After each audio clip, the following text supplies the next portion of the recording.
Kausapin natin ang head ng PDRRMO ng Northern Samar sapagkat Ayan. nagkaroon ng effect talaga sa kanila yung share kita mo line na na, binabanggit kita mo mo, na. ha? Makakausap po natin si Sir Ray Josiah Echano. Sir, magandang umaga po, Doris at Robert. Good morning po. Magandang umaga, Mang Doris and Sir Robert, at magandang umaga sa taga-subaybay ng Opo, Tandem ng Bayan. Opo, maraming salamat po sa opportunity, sir. Share line lang ito pinag-uusapan namin ng aking partner. Pero ito, abot dibdib kahapon ang baha dyan sa inyo at may Uy, mga grabe. landslides po. Totoo po ba? It was actually on Monday, ano? Monday. Ano lang to, actually mga 25 millimeters lang yung rainfall recorded for Monday. Pero medyo binaha kami kasi yung river system namin kadugtong ng isang river system sa isang probinsya, no. Magkadugtong pusod kaya binaha din kami. Nag-orange rainfall sila, kami naman dito is yellow rainfall warning, no. Pero nagtaka din kami kasi medyo sa indigenous early warning device namin, umabot kami ng red rainfall warning alert, no, threshold. O, dati na po ba nangyayari yan? O kauna-unahan ito na napansin nyo nga na nagkaganyan, naitaas kumbaga yung level ng epekto ng shear line?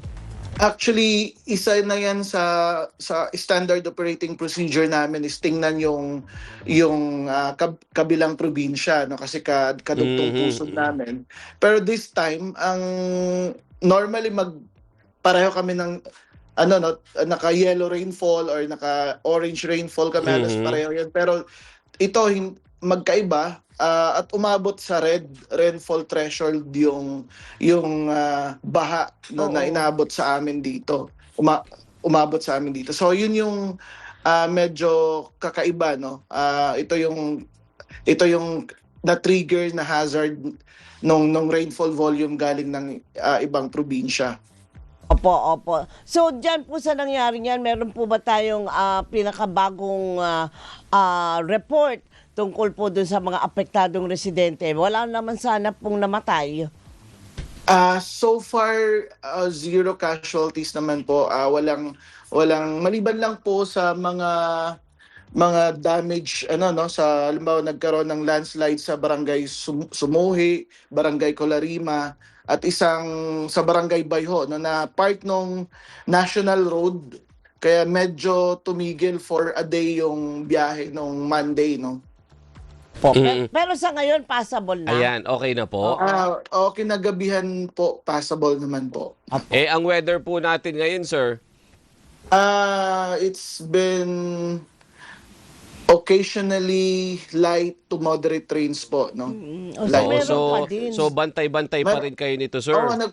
Actually kagabi puyat kami, hindi kami halos natulog kasi ayaw na namin magsususpend na lang bigla ng klase. Opo. Na mga 2 araw nang nakasuspende yung klase at saka trabaho So kagabi nag-propose ang council, no, ang technical group ng Northern Samar Pedrim Council na wag muna mag-suspend, bantayan kung aabot sa red alert or orange alert yung rainfall warning, no. Pero fortunately tama naman yung desisyon kasi it was just a light rains mula kagabi hanggang ngayong umaga, mga 1.9 lang ang recorded rainfall volume, no, namin. So malayo to sa kadelikaduhan na rainfall volume na normally kinatatakutan namin, no? Ayun. Sa shear line, ma'am, historical po, hindi po bagyo ang pinaka malakas na ulan dito na naranasan namin. Sa shear line namin naranasan yun, yung historic record for the past 50 or 100 years. That was in 2023, no, November. Shear line po ang nag-dump ng rains na yon. Pero dito sa amin, kaya kami, no, worrisome kami pag may mga shear line. No? We are always vigilant.